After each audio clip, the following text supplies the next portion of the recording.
എവിടെയൊക്കെയാണോ സുന്നികൾ പരിപാടി വെക്കുന്നതിന് മറുപടി വെച്ചു, അതിന് ഖണ്ഡനം വെച്ചു, അതിന് മുഖാമുഖം നടത്തി. നമ്മുടെ ഈ പരിസര പ്രദേശങ്ങളിലൊക്കെ തൗഹീദിൻ്റെ പ്രവർത്തനങ്ങൾ നടത്തി. നേരത്തെ പറഞ്ഞ പോലെ ലിബറലിസവുമായി ബന്ധപ്പെട്ട് അതിനെതിരെയുള്ള പ്രോഗ്രാമുകൾ നടത്തി. അങ്ങനെ നമ്മൾ മുന്നോട്ട് പോവുകയായിരുന്നു. ആരെയും നമ്മൾ അങ്ങനെ ദ്രോഹിക്കുകയോ ഉപദ്രവിക്കുകയോ ആക്ഷേപിക്കുകയോ ഒന്നും ചെയ്തിട്ടില്ല. കാരണം അതിന് സമയമല്ല, നമുക്ക് ചുരുങ്ങിയ ആയുസേ ഉള്ളൂ. പക്ഷെ ഖേദകരമെന്ന് പറയട്ടെ, ഇവിടെ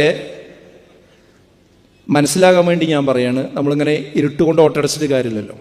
ഇവിടെ മാറി നിന്ന് പ്രവർത്തിക്കുന്ന മർക്കസ് ദഅവ കേന്ദ്രീകരിച്ചും CD ടവർ കേന്ദ്രീകരിച്ചും പ്രവർത്തിക്കുന്ന നമ്മുടെ സഹോദരങ്ങൾ, അവർ രാവും പകലും എന്നില്ലാതെ ഇത് പറഞ്ഞുകൊണ്ടേയിരിക്കണം. എന്താ പറയുന്നത്?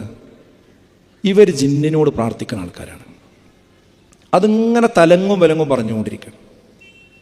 ഏതുവരെ പറഞ്ഞു എന്ന് ചോദിച്ചാൽ, അതിൻ്റെ ഗൗരവം എവിടെ എത്തിയെന്ന് ചോദിച്ചാൽ, നമ്മളെ വളരെ അടുത്ത് അറിയുന്ന ആളുകൾ പോലും അവനൊക്കെ നല്ലൊരാളായിരുന്നു, പക്ഷെ ഇപ്പോൾ ജിന്നിനോട് പ്രാർത്ഥിക്കുന്ന ആളായി, എന്താ ചെയ്യുക, സങ്കടം എന്ന് പറയുന്നൊരു സാഹചര്യത്തിലേക്ക് ഇവർ എത്തിയിട്ടുണ്ട്. ഞാൻ എൻ്റെ ഒരു തീഷ്ണത മനസ്സിലാക്കിയത്, ഞങ്ങൾ കോഴിക്കോട്ടേക്ക് യോഗത്തിന് പോകുന്ന സമയത്ത്, ഞാൻ പള്ളിയുടെ പേര് ഇപ്പോൾ പറയണില്ല, ഒരു പള്ളിയിൽ അവിടെ കുറച്ച് വിശാലമായ പാർക്കിങ്ങൊക്കെ ഉള്ള പള്ളിയാണ്, നമ്മൾ മുജാഹിദ് പള്ളിയാണ്. അപ്പോൾ ആ പള്ളിയിൽ വണ്ടി അവിടെ വെച്ചിട്ട് എന്ത് ചെയ്യും, അവിടുന്ന് ബസ് കയറി പോകും. കാരണം ആ റോട്ടിൽ കൂടി വണ്ടി ഓടിച്ച് പോലും വലിയ പ്രശ്നമാണ്. അപ്പോൾ അവിടെ ഉള്ള ഒരു കാരണവർ എന്നെ വിളിച്ചിട്ട് പറഞ്ഞു, നിങ്ങൾ ഇവിടെ വരുന്നതാണ്. എന്ത് ചോദിച്ചു? വണ്ടി ഇവിടെ ഇടാൻ പാടില്ല. അപ്പോൾ ഞാൻ പറഞ്ഞു, അതെന്തേ? അല്ല, ഇവിടെ ഇടാൻ പറ്റില്ല. അല്ല, നമ്മൾ ഇവിടെ ഇഷ്ടംപോലെ സ്ഥലം ഉണ്ടല്ലേ, നമ്മളെ പള്ളിയില്ലേ, ഞങ്ങൾ കോഴിക്കോട് പോയിട്ട് ഇപ്പോൾ വരും, രാത്രി വരും. ഇനിയിപ്പോൾ ഇവിടെ ആരും ജമാഅത്തിനൊന്നും വരാനില്ല, ആൾ വരാനൊന്നുമില്ല, പ്രശ്നമൊന്നുമില്ലല്ലോ. അപ്പോൾ അദ്ദേഹം പറഞ്ഞു, അത് പറ്റില്ല. അപ്പോൾ ഞാൻ പറഞ്ഞു, ഞങ്ങൾക്ക് മുജാഹിദീങ്ങൾ തന്നെയാണ്, ഇതൊക്കെ നമ്മളൊക്കെ പള്ളി തന്നെയല്ലേ, നമ്മളൊക്കെ ഇതിൻ്റെ ആൾക്കാരല്ലേ. അപ്പോൾ ഇയാൾ പറയാണ്, നിങ്ങളൊക്കെ എനിക്ക് മനസ്സിലായിക്കോളും, നിങ്ങളെ പേര് അസ്രഫല്ലേ, നിങ്ങളൊക്കെ മനസ്സിലായിക്കോളും. അത് നിങ്ങളാ വണ്ടി ഇട്ടിൻ്റെ തൊട്ടിപ്പുറത്തിട്ടുള്ള വണ്ടി നിങ്ങൾ ആരിസ് ബിൻ സലീം ഇട്ട വണ്ടിയാണ്. അയാൾ ഇപ്പോൾ ഇട്ടാണ് പോയിട്ടുള്ളൂ, അതിൻ്റെ പുറകെ ഇപ്പോൾ നിങ്ങൾ ഇട്ട് പോകണേ. നിങ്ങളൊക്കെ ഇപ്പോൾ ജിന്നിനോട് പ്രാർത്ഥിക്കണമല്ലാണ്, നിങ്ങളൊന്നും മുജാഹിദീങ്ങളല്ല, അതുകൊണ്ട് വെള്ളം പാടില്ല. ആ ഒരു സാധു മനുഷ്യനാണ്. അയാളെ കൊണ്ട് അങ്ങനെ പറയിപ്പിക്കുന്ന ഒരവസ്ഥയിലേക്ക് എത്രമേൽ വിഷമാണ്, എത്ര ഗാലൻ കണക്കിന് വിഷമാണ് ഈ സാധാരണ പച്ച മനുഷ്യന്മാരെ തലയിലേക്ക് അടിച്ച് കയറ്റിയിട്ടുള്ളത് നോക്കി നിങ്ങൾ. അപ്പം ഇതിങ്ങനെ പോയി കഴിഞ്ഞാൽ ഈ വസ്തുത ഇതിങ്ങനെ എത്രമേൽ വല്ലാതെ ചൊറിയുമ്പോൾ, ഇപ്പോൾ മാത്രമല്ല, ഇപ്പോൾ എടത്തനാട്ടുകര പോയി കഴിഞ്ഞ ദിവസം അല്ലേ, ഈ അങ്ങാടിയിൽ വന്നിട്ട് ഇത് തന്നെയാണല്ലോ പറഞ്ഞത്, ഇത് തന്നെയാണ് സ്ഥാപിക്കാൻ നോക്കിയത്. അപ്പോൾ ഞങ്ങൾ ഇതിനോടൊന്നും പ്രതികരിക്കാതെ പോകുമ്പോൾ ചില നിഷ്കളങ്കരായ ആളുകൾ എന്ത് വിചാരിക്കും, ഇവരെന്തോ പറയുന്നതിൽ കുറച്ച് കാര്യമുണ്ട്, അല്ലെങ്കിൽ ഇപ്പോൾ ഇവരിതിന് മറുപടി പറയണ്ടേ എന്ന് വിചാരിക്കും എന്നുള്ളത് കൊണ്ടാണ് ഞങ്ങളിപ്പോൾ ഈ സംഗതി പറയാനുള്ളൊരു കാരണം. അതാണ് എനിക്കൊന്ന് സൂചിപ്പിക്കാനുള്ളത്. അതിവിടെ മാത്രമല്ല, അത് എല്ലാ ജില്ലകൾ തോറും ഇവർ പറയാൻ ശ്രമിച്ചു.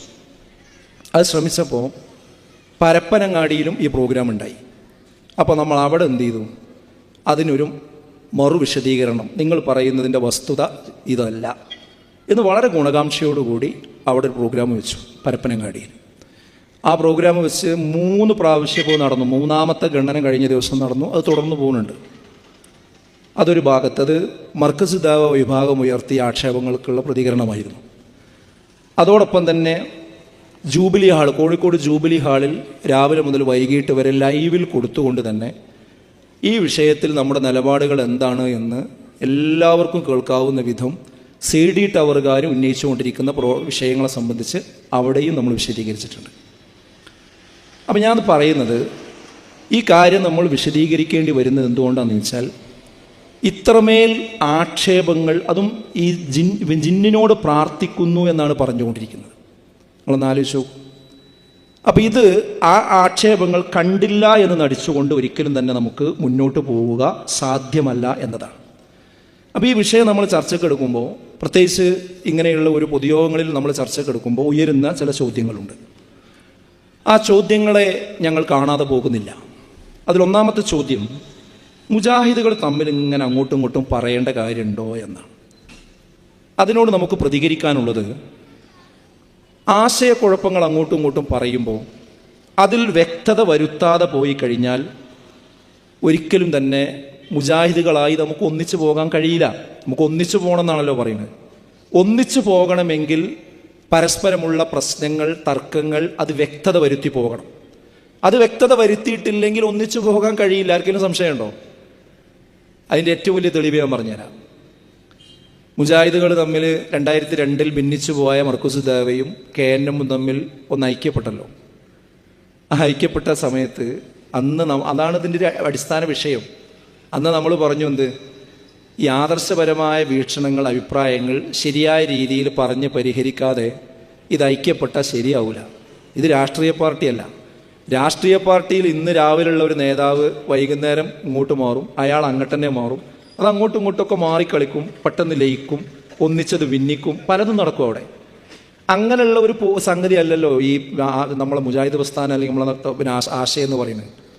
അതുകൊണ്ട് തന്നെ ഈ ആദർശപരമായ കാര്യം ശരിക്ക് സംസാരിച്ച് ക്ലിയർ ചെയ്യാതെ പോയാൽ അത് ബുദ്ധിമുട്ടാവും എന്ന് നമ്മളൊന്ന് പറഞ്ഞു.